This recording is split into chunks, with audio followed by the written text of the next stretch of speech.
네, 안녕하셨습니까? 오전과 오후 기온도 다르고 바깥 사정이 좀 달라진 것 같습니다. 아침에는 굉장히 싸늘하고 좀 추운 느낌이 있었습니다. 오후가 들면서 조금 푸근해진 것 같고요. 꽃들이 막 피어나고 정말 이제 봄다운 봄이 되어가고 있는데요. 날씨는 아직도 이렇게 아침 저녁으로는 좀 싸늘하고 그렇습니다. 건강에 모두 이렇게 유의하셔야 될 것 같습니다.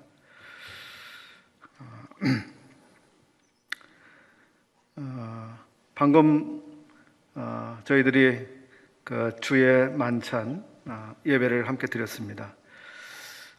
떡과 잔을 앞에 이렇게 놓고 다 함께 바라보고 떡이 의미하는 바 그리고 잔이 의미하는 바 우리 주님의 몸 또 우리 주님의 보혈 묵상을 함께 하고 마음의 경배를 드렸습니다.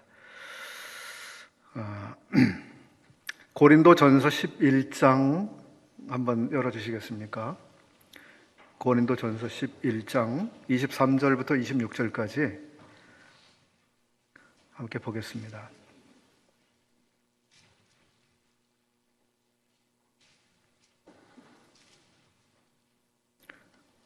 예, 제가 읽도록 하겠습니다. 눈으로 함께 봐주시기 바랍니다. 내가 너희에게 전한 것은 주께 받은 것이니 곧 주 예수께서 잡히시던 밤에 떡을 가지사 축사하시고 떼어 이르시되 이것은 너희를 위하는 내 몸이니 이것을 행하여 나를 기념하라 하시고 식후에 또한 그와 같이 잔을 가지시고 이르시되 이 잔은 내 피로 세운 새 언약이니 이것을 행하여 마실 때마다 나를 기념하라 하셨으니 너희가 이 떡을 먹으며 이 잔을 마실 때마다 주의 죽으심을 그가 오실 때까지 전하는 것이니라. 오늘 메시지 제목을 보여주라 이렇게 정했습니다. 보여주라. 지금 읽은 본문 안에 전한다라고 하는 단어가 두 번 사용이 되고 있는데요. 23절에 우선 내가 너희에게 전한 것은 주께 받은 것이다 이렇게 말씀하고 있습니다. 이것은 말씀 그대로 내가 이 고린도 교회에 있는 성도들에게 전달해 준 것은 주님으로부터 받은 것을 전달해 준 것이다. 이런 의미로 사용이 되고 있습니다. 중간에 영어 성경에서는 한 번 더 전했다는 단어가 사용되고 있는데요. 우리말 성경에는 이렇게 23절에 한 번 있고 26절에 다시 한 번 사용이 되고 있는데요. 너희가 이 떡을 먹으며 이 잔을 마실 때마다 주의 죽으심을 그가 오실 때까지 전하는 것이니라 해서 두 번째 전한다고 하는 단어가 사용되고 있습니다. 다비 번역본에 의하면 이 전한다고 하는 것을 announced라고 사용하고 있습니다. announce, 알려주는 건가요? 이렇게 소식을 전해주는 것 같은 그런 뉘앙스가 있죠.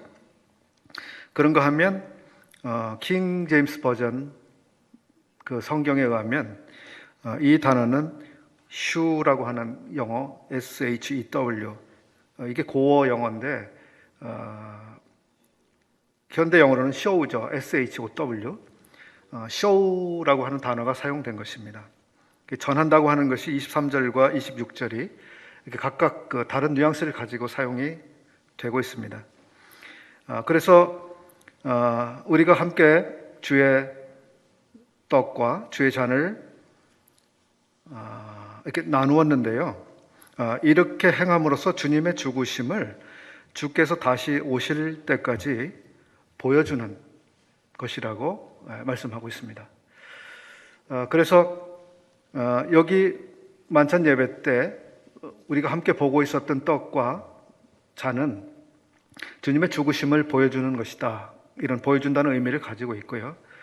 또 하나는 우리들이 이 주님의 떡과 잔을 보면서 예배 드리는 이 예배라고 하는 이 예배 자체가 하나의 이 보여주는 의미를 또 가지고 있다라고 하는 것입니다. 우리가 이렇게 예배 드림으로써 주님의 죽으심을 보여주는 이런 예배가 된다.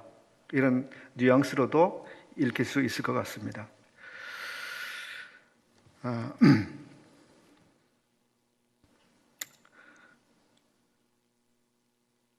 주님께서는 주님이 오실 때까지 주님의 죽으심을 성도들에게 그리고 온 세계에 보여주시기를 원하셨다고 믿습니다.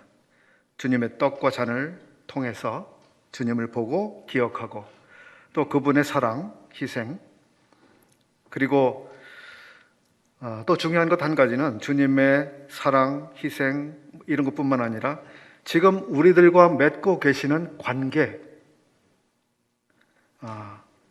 이런 것도 우리가 떡과 잔을 앞에 두고 다시 한번 생각해 볼 수 있습니다. 이 떡과 잔, 주님의 몸과 피를 통해서 지금 우리가 주님과 맺고 있는 이 새롭고 놀라운 관계 이것을 우리가 다시 한번 생각해 보기도 합니다. 주님께서 보여주시고 또 우리 성도들이 보게 되는 이러한 일들은 주의 만찬에서뿐만 아니라 우리가 신약 성경 안에서 여러 부분에서 우리가 주님의 어떠하심을 또 주께서 보여주시고 우리 그것을 보게 되는 이러한 말씀들이 여러 곳에 나타나고 있습니다. 그런 부분들을 조금 살펴보겠습니다. 요한일서 4장 9절 말씀은 하나님의 사랑이 우리에게 이렇게 나타난 바 되었으니 하나님이 자기의 독생자를 세상에 보내심은 그로 말미암아 우리를 살리려 하심이라 이렇게 말씀하시는데요. 우리는 예수 그리스도를 통해서 하나님의 사랑을 보는 것입니다. 하나님의 사랑이 어떤 형태로 나타나고 있는지 우리가 실제적으로 보게 되는 것이죠. 예수님을 통해서. 그래서 예수 그리스도는 하나님의 사랑에 대한 하나님의 사랑이 나타난 표현이라고 말씀드릴 수 있겠습니다.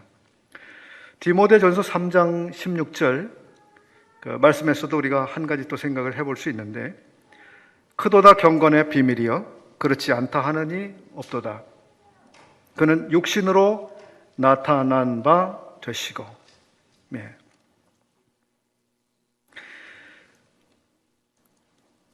경건의 비밀, 즉 하나님과 관계된 그 놀라운 것들이 이 예수 그리스도라고 하는 육신을 통해서 나타나시게 되었다.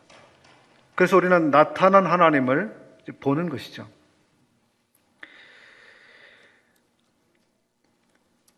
하나님께서는 사람의 눈에 보이지 않는 분이라고 말씀하셨는데요. 보이시는 하나님으로 우리들 앞에 나타나셨습니다. 이것은 하나님의 배려라고 생각합니다. 하나님의 배려. 예수 그리스도께서 이 세상에 오셔서 하나님을 보여주시지 않았다면 우리는 결코 하나님을 볼 수 없었을 것입니다. 영원토록 보지 못했겠죠. 그래서 사람들은 자기 마음대로 상상하고 추론하고 그리고 해가지고 하나님은 뭐 이런 분일 거야. 이런 하나님이실 거야. 하나님은 뭐 저렇게 저런 생각 가지고 계신 분이야. 제각각 별별 생각을 많이 했을 거예요. 물론 구약 성경에 하나님께서 어떤 분이신지를 계시해 주셨습니다만 예수 그리스도께서는 하나님을 완벽하게 표현해 주신 그런 분이셨습니다. 그래서 우리가 예수 그리스도를 볼 때마다 사실은 하나님을 보게 되는 거죠. 요한복음 14장 9절에서 빌립이 요청을 했죠. 아버지를 좀 보여주십시오. 요청했습니다. 예수님께서 대답하셨습니다. 예수께서 이르시되 빌립아 내가 이렇게 오래 너희와 함께 있을 때 내가 나를 알지 못하느냐? 나를 본 자는 아버지를 보았거늘 어찌하여 아버지를 보이라 하느냐? 예, 이 아드님 예수 그리스도는 아버지를 아주 퍼펙트하게 완벽하게 보였다고 말씀하고 있습니다. 그래서 나를 보았는데 어떻게 아버지를 더 보여달라고 그렇게 하느냐? 충분히 네가 아버지를 보았다, 나를 통해서.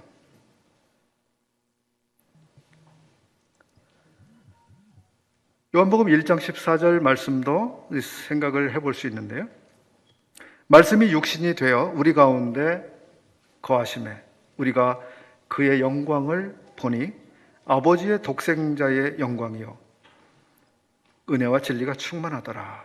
18절 본래 하나님을 본 사람이 없으되 아버지 품속에 있는 독생하신 하나님이 나타내셨느니라.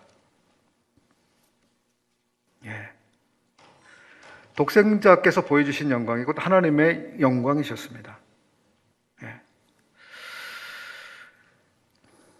이상의 이런 구절들을 통해서 우리들은 예수님은 하나님 아버지, 하나님의 영광, 하나님의 사랑, 그리고 하나님의 은혜, 이런 것들을 보게 되는 것입니다.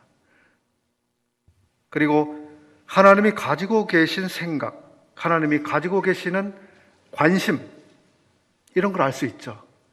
하나님은 우리들에 대해서 우리에 대해서 어떻게 관심이 있으신지, 우리 무엇에 대해서 관심이 있으신지를 그 아드님을 통해서 우리에게 알게 해주셨습니다.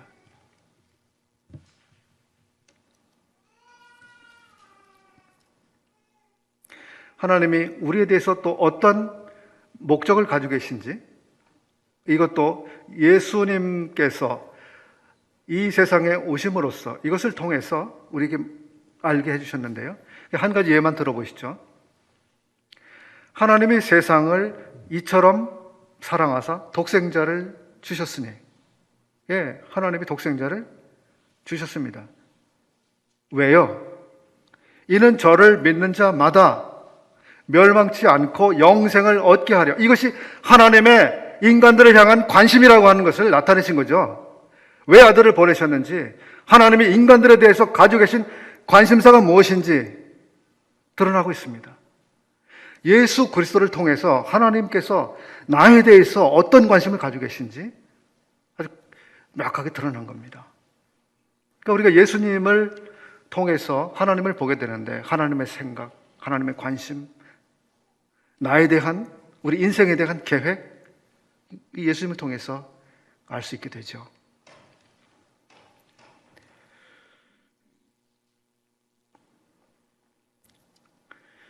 우리가 하나님을 잘 알려면 예수님을 잘 알아야 되겠죠. 그러므로 예수님을 아는 만큼 우리가 하나님 아버지를 알게 됩니다. 이제 하나님 아버지를 실질적으로 보여주신 예수님, 그 점에 대해서 생각을 해봤는데요. 이거 좀 시선을 조금 바꾸어서요. 이번에는 예수님과 교회와의 관계에서 좀 생각을 해보겠습니다.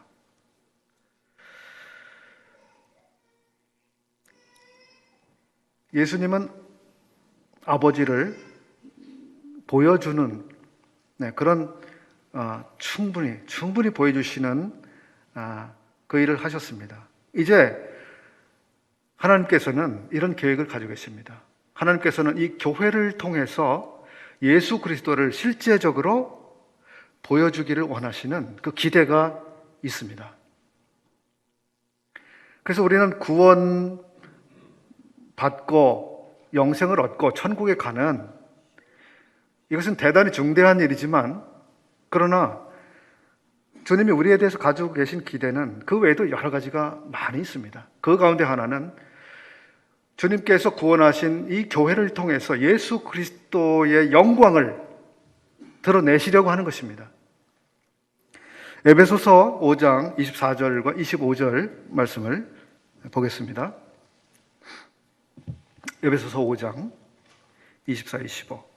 그러므로 교회가 그리스도에게 하듯 아내들도 범사에 자기 남편에게 복종할지니라. 남편들아, 아내 사랑하기를 그리스도께서 교회를 사랑하시고 그 교회를 위하여 자신을 주심같이 하라.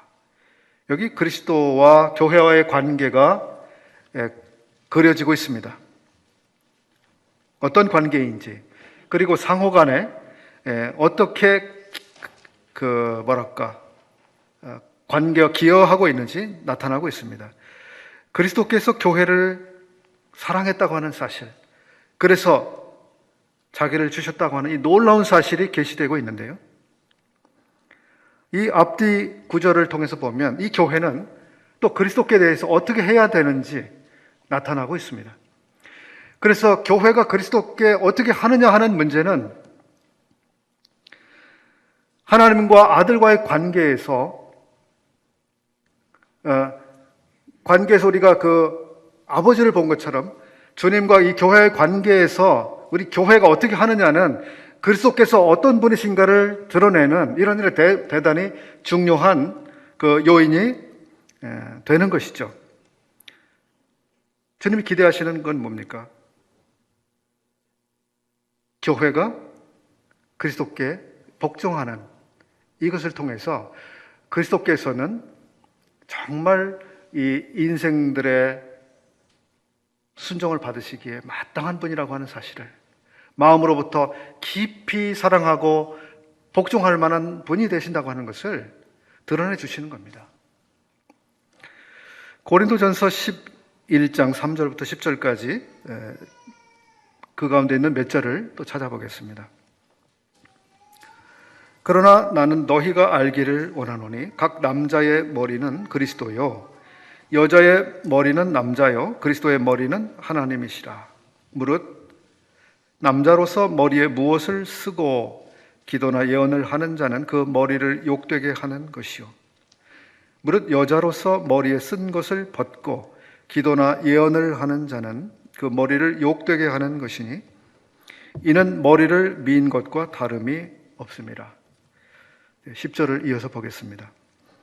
그러므로 여자는 천사들로 말미암아 권세 아래 있는 표를 그 머리 위에 둘지니라. 이 고린도전서의 이 본문은 어떤 분들에게는 참 불편한 본문이 되기도 하는데요.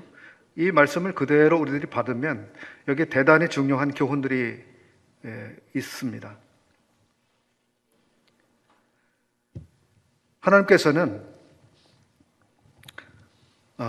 질서 그리고 권위 이런 것들을 대단히 중요하게 생각하시고 그러한 것들을 실제적으로 나타내 보여주시기를 원하고 또 실제로 그렇게 질서 정연하게 하나님의 이 통치 아래서 그대로 다스려지기를 하나님이 원하고 계시는 것이죠. 그래서 남자의 머리는 그리스도고 그리스도의 머리는 하나님이라고 하는 이 사실을 통해서 하나님께서 얼마나 이 최고의 권위에 계셔야 되는지를 말씀하고 계시고 그러한 중요한 가치를 실제로 보여주시는 이런 방법으로서 여자들에게 머리에 있는 이 표라고 하는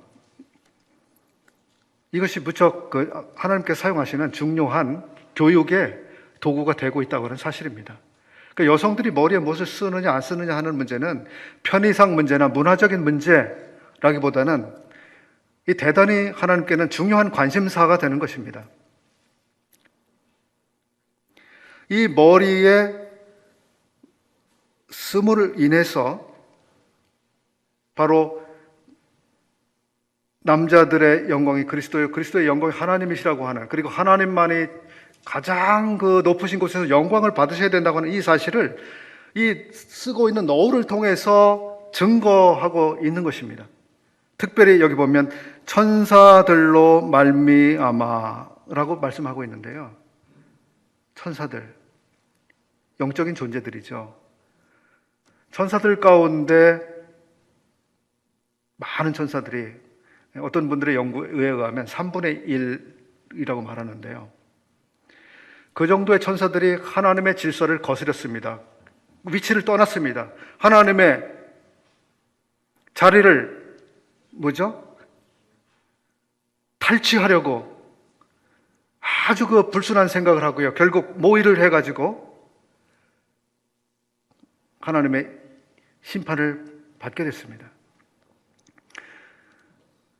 그러니까 하나님께서 다스리시고 하나님이 통치하시는 이 세계 안에서 이 노을이라고 하는 것은, 그래서 이 모든 천사들, 자기 천사들의 3분의 1이 그런 일에 가담을 했었기 때문에 나머지 다른 천사들에게도 이것은 대단히 실물적인 교육을 통해서 지속적으로 이것을 상기시켜 줄 필요가 있었을 것이고요. 그리고 타락한 천사들에게도 이것은 대단한 의미를 가지고 있는 것이라고 생각해 볼 수 있습니다. 에베소서 1장 23절 말씀 보겠습니다. 교회는 그의 몸이니 만물 안에서 만물을 충만하게 하시는 이에 충만함이라. 우리는 그리스도께서 아버지를 정말 충분하게 나타내셨다는 사실을 앞에서 살펴봤습니다. 이제 온 세상은 이 교회라고 하는 이 하나님의 놀라운 피조물을 통해서, 새로운 이 피조물, 교회를 통해서 그리스도의 충만을 보게 되는 것입니다. 이 세상은 교회를 통해서 그것을 봅니다. 그러므로 교회가 예수 그리스도의 충만을 드러내지 못하면, 보여주지 못하면 이 세상은 그리스도의 충만을 볼 수 있는 기회들을 못 갖는 거예요. 교회가 얼마나 중요한 역할을 지금 하고 있는지.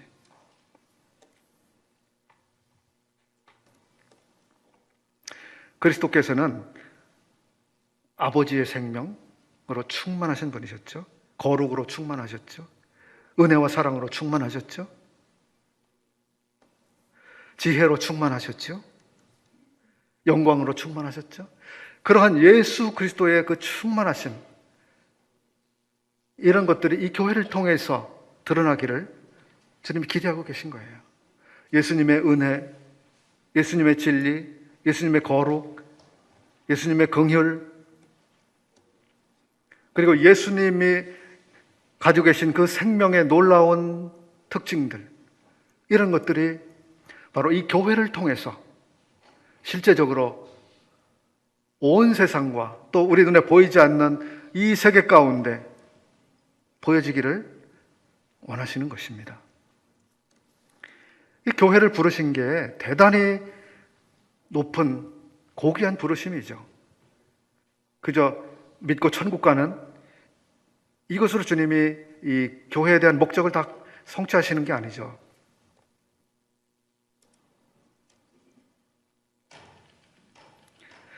이런 고귀한 부르심 때문에 교회는 그저 아무렇게나 존재하고 아무렇게나 있어도 되는 그런 존재가 아닙니다.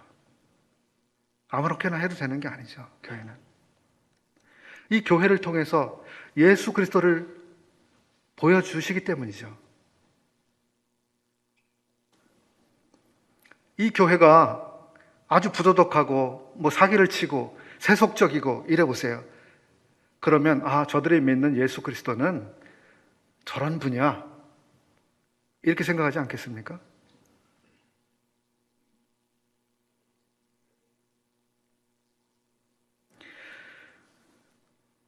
예수님의 지혜를 이 교회를 통해서 드러낸다고 했을 때 한 가지 예를 들어보겠습니다.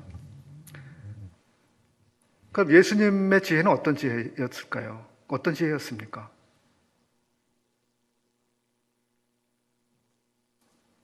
예수님이 가지고 계셨던 그 지혜는 이 세상 지혜가 아니셨죠? 그렇습니다. 이 세상 지혜가 아니었습니다.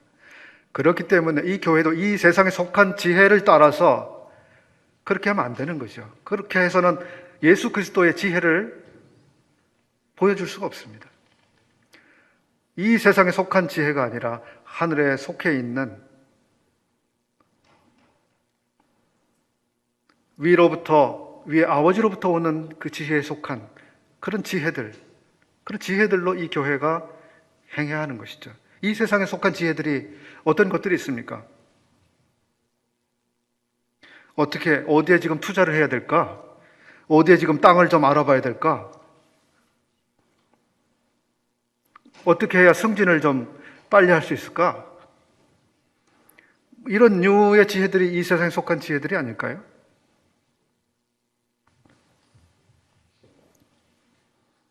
혹은 어떻게 공부해야 더 좋은 학교를 가고 더 유망한 자격증을 얻고 그래서 더 유력한 사람이 될까? 이런 지혜? 교회가 이런 지혜에 관심을 가져야 될까요?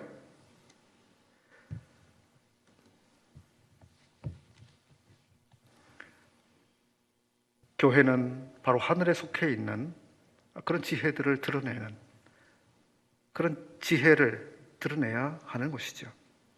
예수님의 겸손에 대해서도 한번 생각해 보겠습니다. 예수님의 겸손을 교회는 어떻게 이 세상에 보여줄 것인가? 예수님이 얼마나 겸손한 분이셨는가? 우리 주님의 겸손에 대해서 가장 잘 말씀해 주신다고 하는 본문이 혹시 어디라고 생각하십니까? 성경 안에서.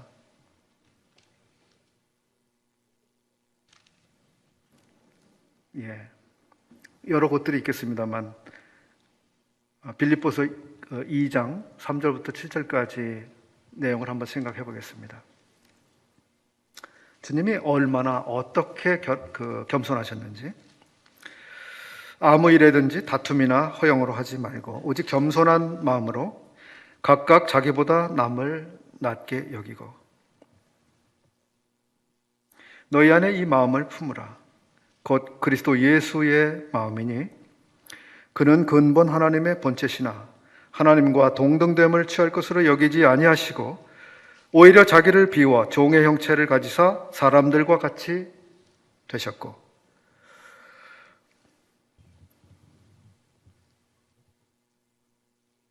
겸손한 마음으로 각각 자기보다 남을 낮게 여기고 이렇게 하라고 하시는데요. 삼위 하나님에 대해서 이렇게 묵상을 하다 보면 정말 놀랍습니다.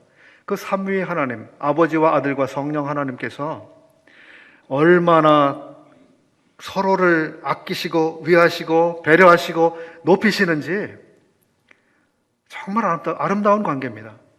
아버지는 아들을 영화롭게 하시려고 어떻게든지 더 영광스럽게 하시려고 하시고 아들은 아버지를 어떻게 하면 더 영광스럽게 해드릴지 그렇게 하시고 성령께서는 예수 그리스도를 증거하시고 더 드러내시려고 하시는 그런 사역을 하시고 얼마나 아름다운 관계인지 몰라요.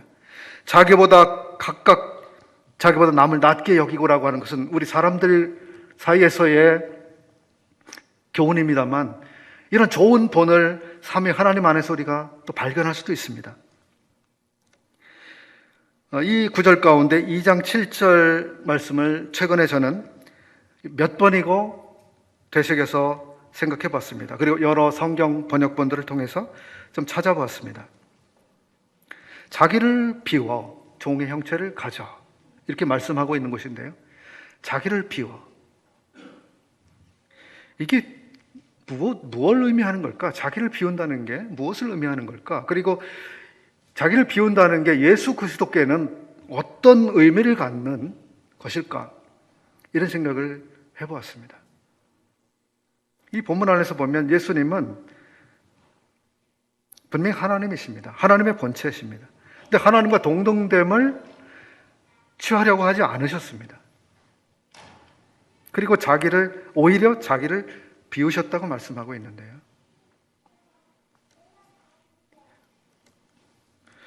킹 제임스 성경은 영어에서 이 표현을 no reputation 이라고 번역을 하고 있습니다. 그 의미는 명예, 명성, 유명, 평판 이런 것들이 없는 것을 의미합니다. 예수 그리스도는 아버지와 같으시잖아요. 하나님이시잖아요. 근데 그러한 존귀와 영광스러우심 그런 명예, 이런 것들을 앞에 없는 것으로 그렇게 생각하신 겁니다. 그래서 NIV, 그 영어 성경 역본은 이걸 nothing으로 번역했습니다. nothing. 자기를 없는, 자기는 없는 존재로 스스로 여기신 거예요. 동일하신 하나님임에도 불구하고 나는 아버지를 위해 나는 nothing, 나는 없습니다. 아버지만 있습니다.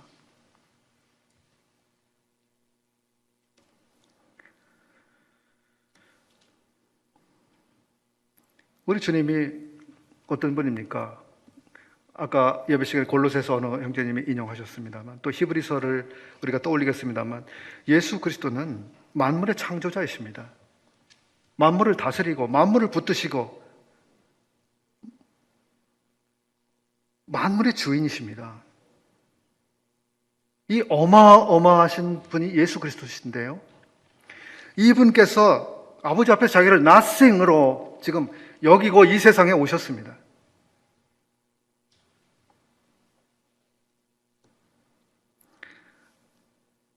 아버지께 나 자신의 것은 없습니다. 아버지만 계십니다.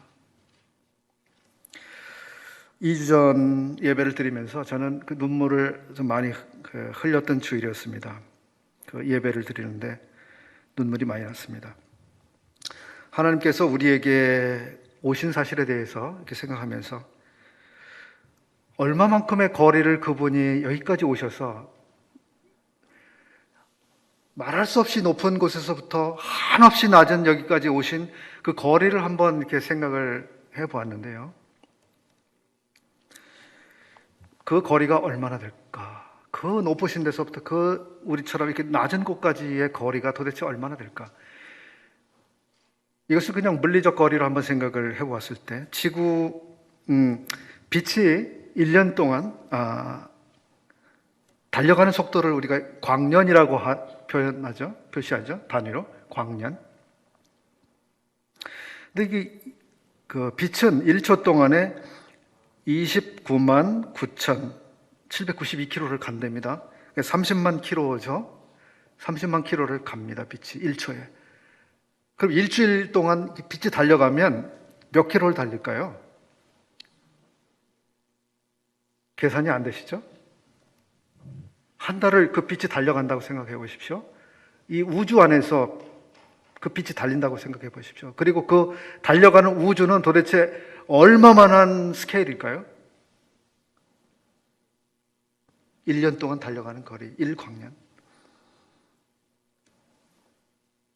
그런데 현대 과학의 관측사상 가장 먼 은하계, 지구로부터 가장 먼 은하계죠. 은하계는 거리가 134억 광년이라고 합니다. 그냥 134광년이 아니라 134억 광년이라고 합니다. 억 소리가 나는데요. 뭐 계산이 되지 않는 거리예요. 뭐 상상조차 할 수 없는 그런 거리 아닙니까? 빛이 1초 동안 날아가는 속도만 해도 우리가 그 거리를 감히 생각을 못 하는데요. 1년도 아니고 134억 년 해가 달리는 속도로요. 그 어마어마한 스케일이 이 우주거든요. 근데 이 우주보다 크신 분이 하나님이시잖아요. 그리고 그렇게 높은 곳에 계신 분이 하나님이신데요. 그분이 여기까지 134억 광년, 아마 그 이상이 될 겁니다. 그 무한의 거리를 그분이 오셨습니다. 근데 오셨다는 게 그냥 이쪽에서 이쪽으로 이렇게 간 것이 아니라 저기서부터 이렇게 내려오신 거로 표현되고 있습니다. 내려오신 거로. 그건 뭡니까? 그러니까 위치적인 것뿐만 아니라 거기에는 가치적인 것이 들어있는 거죠. 값으로 계산할 수 없는 어마어마하신 그분께서 한없이 가치가 적은 이곳으로 내려오신 거예요. 말할 수 없이 거룩하고 영광스럽고 존귀하신, 탁월하신 그분께서 여기까지, 우리가 사는 여기까지, 여기가 도대체 어떤 곳입니까? 모든 태어난 것들은 죽어야 하는 곳이 이곳입니다. 출생했으면 반드시 죽어야 하는 곳이 이 땅입니다. 그렇지 않습니까? 부패가 온통 부패할 수밖에 없는 여기서 사람들이 싸우고 욕심부리고 피를 흘리고, 이 땅이에요. 자기가 조금만 나와도 그냥 밟아버리고 모욕을 하고 잘난 체를 하고, 이 땅입니다. 여기를 오신 거예요, 그분께서.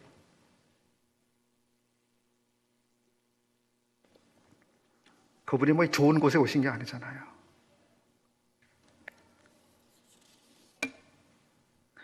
여기 오셔서 그분이 어떤 대접을 받으셨습니까? 그가 자기 땅에 오매 백성들이 어떻게 했습니까? 어서 오세요, 우리 주님, 이렇게 했나요? 자기 땅에 오매 자기 백성이 영접지 아니했다. 자기 백성도 영접하지 않았습니다.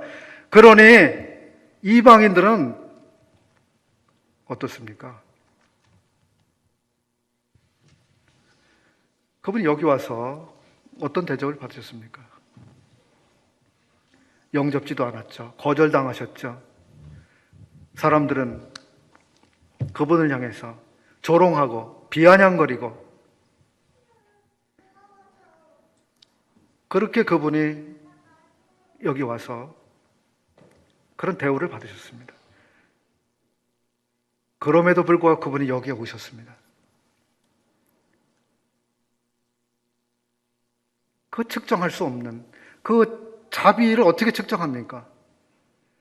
얼마나 긍휼이 크시기 때문에, 우리를 그렇게 불쌍히 여기시고 사랑하시기 때문에, 그 말할 수 없는 지극히 높으신 존재께서 여기까지 오셔서 그런 수모를 기꺼이 당해주신 겁니까?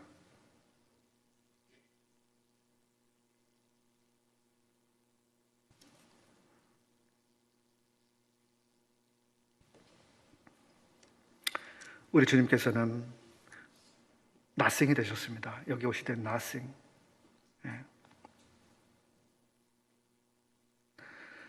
우리 육신은 이걸 못 받아들입니다.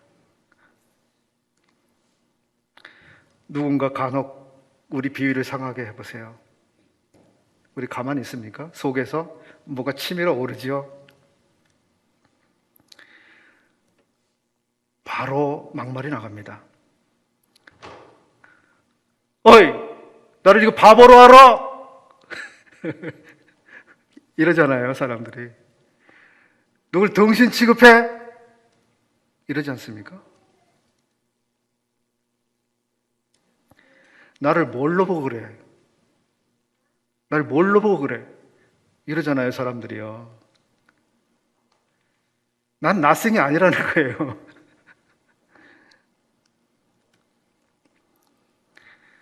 아버지 앞에서 우리 주님은 나는 아무것도 아닙니다, 이러셨는데, 우리 육신은 그래요. 나는 아무것도 아닌 자가 아니야. 나는 아무것도 아닌 자가 아니야. 나를 함부로 대하지 마. 이게 우리의 자세지 않습니까? 우리 반응이지 않습니까?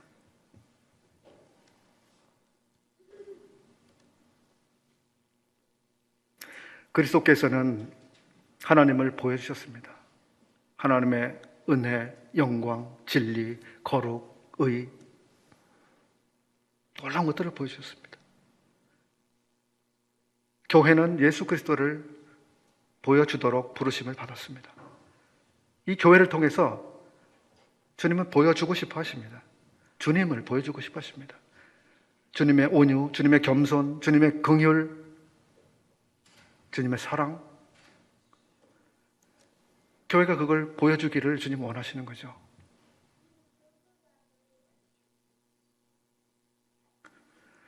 교회 사명이 대단히 높습니다. 한 가지 자랑을 조금 하려고 하는데요. 오전 시간에 이 말씀을 드렸더니 많은 분들이 궁금해 하셨습니다. 우리 교회 어떤 성도님 이야기인 줄 아시고 제게 와서 물으셨는데, 우리 교회 성도님에 관한 이야기는 아닙니다. 미리 알아두시고요. 며칠 전에 제가 어느 지역교회 형제님과 통화할 일이 있었습니다.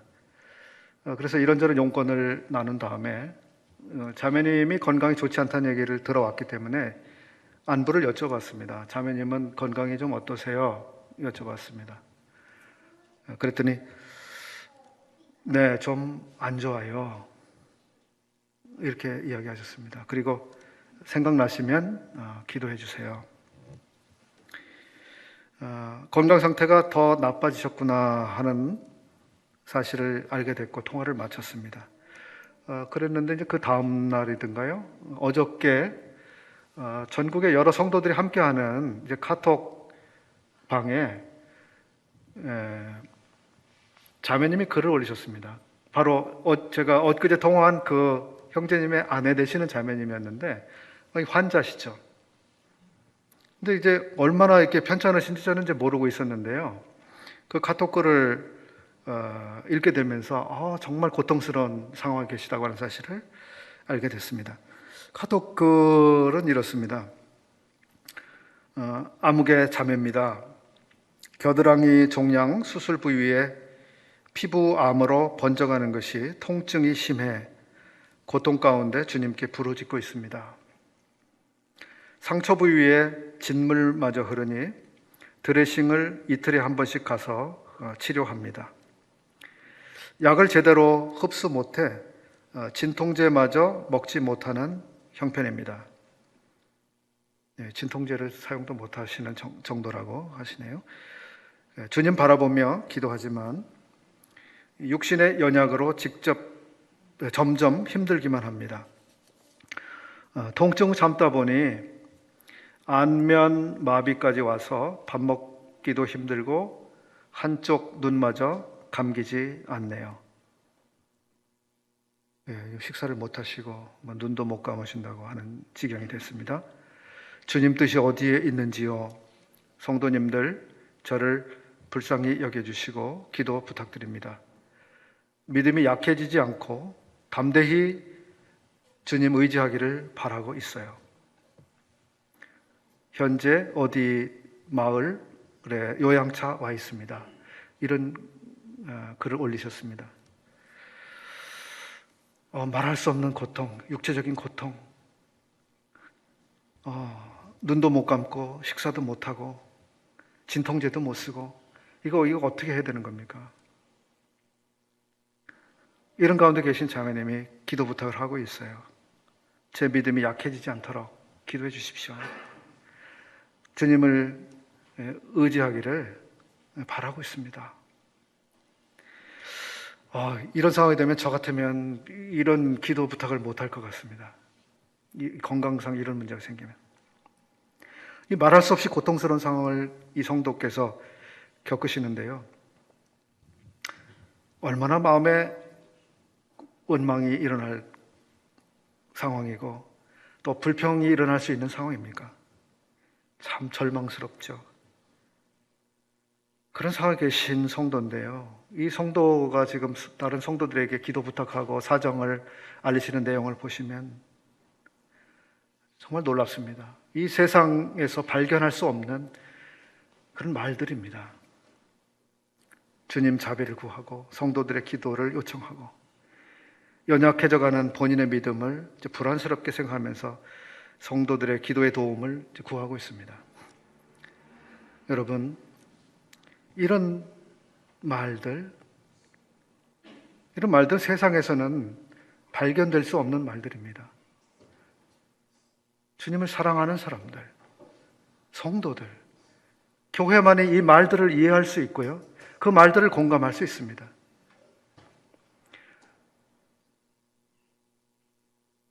교회 가운데 이렇게 말할 수 없는 고통 가운데 있지만 하나님을 향해서 조금도 원망하지 않고 자기의 믿음을 붙들어지시도록 기도를 요청하는 이런 이야기들, 세상에서 이런 이야기들을 어떻게 발견합니까? 성도들을 통해서 이 세상은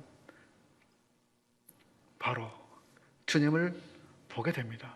저렇게 고통스러운 시간에, 저런 상황에서도 예수 그리스도는 정말 찾을 만한 분, 의지할 만한 분, 끝까지 신뢰할 만한 분이라고 하는 사실을 이 세상은 보는 것이죠.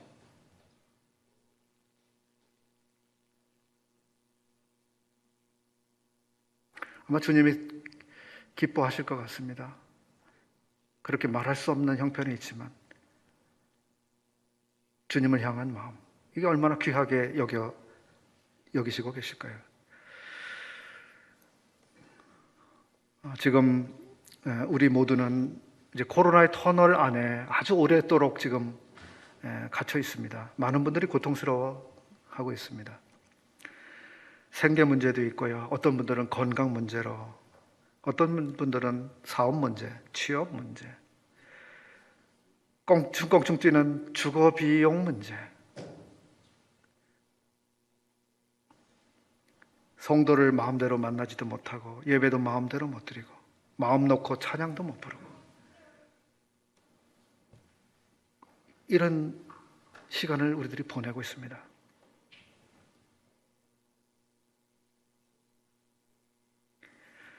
예배를 드리면서 유명한 신앙시를 한번 이렇게 마음에 떠올리게 됐었습니다.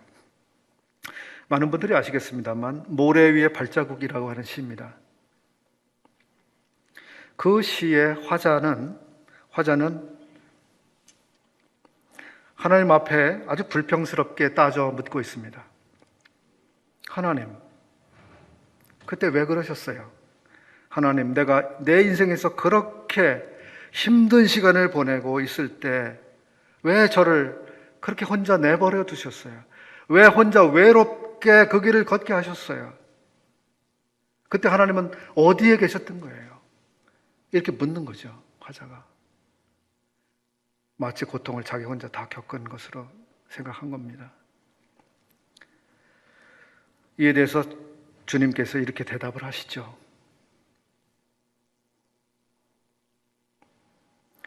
네가 네 삶에서 가장 힘겨운 때를 보내고 있을 때 모래 위에 두 사람이 같이 걸어가던 게 그런 좋은 시절이 있었는데요. 모래 위에 그 시절에 딱 한 사람의 발자국만 남아있는 거, 그거는 너 혼자 걸은 게 아니라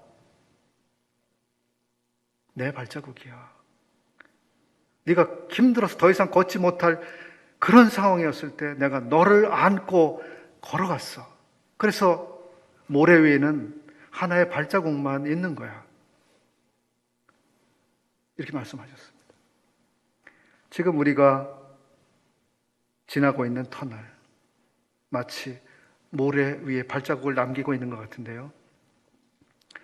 훗날 어떤 분들이 그걸 발견할지 모르겠습니다. 아, 그때 그 코로나로 힘들어하는 그 상황에서, 그 괴로운 날들 속에서 주님이 저를 안고 가셨군요. 주님 저를 안고 그때 그렇게 걸어가셨군요. 우리는 훗날 이걸 보게 될 것 같습니다.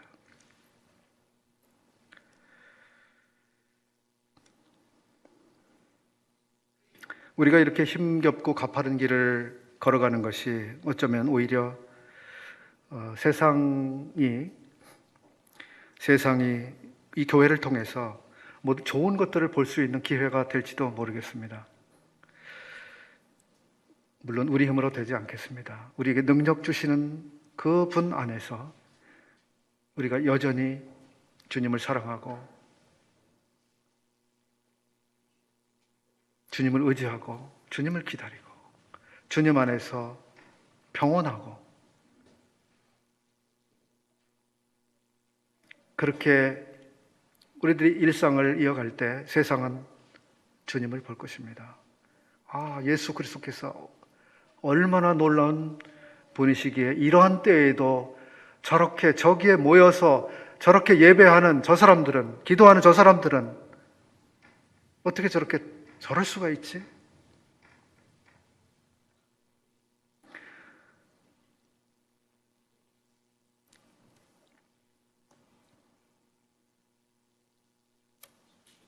사도 바울은 빌립보서 3장이죠. 자기의 간증을 또 요약해서 이야기해주는 그 대목에서 자기는 예전에 자랑스러워했던 것들이 있었다고, 그리고 아주 가치 있게 생각했던 것들이 있었다고 말합니다. 그리고 자기가 힘써 추구하며 성취하려고 있었던 그것이 있었다고 말합니다. 자기는 뭐 베냐민 지파에 속속했고 어떻게 됐고 뭐 그런 얘기를 쭉 하면서요, 자기는 대단한 것들을 추구하며 살았다고 말합니다. 그리고 이어서 이야기하죠. 내가 예수 그리스도를 만나게 된 다음 나의 옛 그 모든 것들은 이제는 배설물로 여기고 있다. 옛날 그것들은 nothing, 나에게 아무것도 아니다. 더 이상 그런 것들이 나를 이끌고 가지 못하고 나를 얽매게 하지 못한다. 나에게는 새로운 방향, 새로운 목표, 그것이 있다고 말하는 거죠.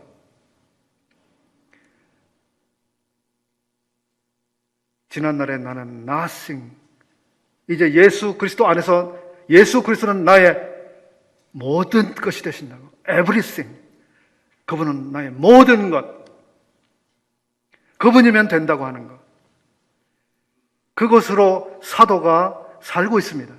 이것이 사도 바울 자기의 간증이었습니다.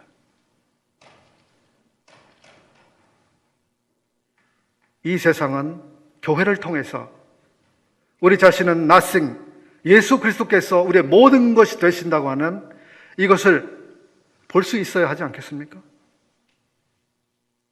그것을 보지 못한다면 어디서 이 세상이 예수 그리스도께서 그렇게 엄청난 분이라고 하는 사실을 어디서 봅니까? 지금은 위기이지만 그런 점에서 기회이기도 하죠. 범사를 주님 앞에서 생각하고 범사를 주님께 가져가서 우리의 요동하는 마음들을 주님 앞에 내려놓고 흔들리는 마음들 주님 앞에서 평온하게 그 평온을 찾고, 사람들이 이리 뛰고 저리 뛰고 하는 그 시간에 주님만을 의지하면서 주님이 해결할 것을 기다리면서, 이렇게 할 때 세상은 교회에서 주님을 보게 될 것입니다. 주께서 도우셔서 우리의 이 연약하지만 이 모임을 통해서 참 주님을 드러내 주시고 또 세상에 주님 자신을 증거해 주시길 바랍니다. 주님께 모든 것들을 의탁합니다.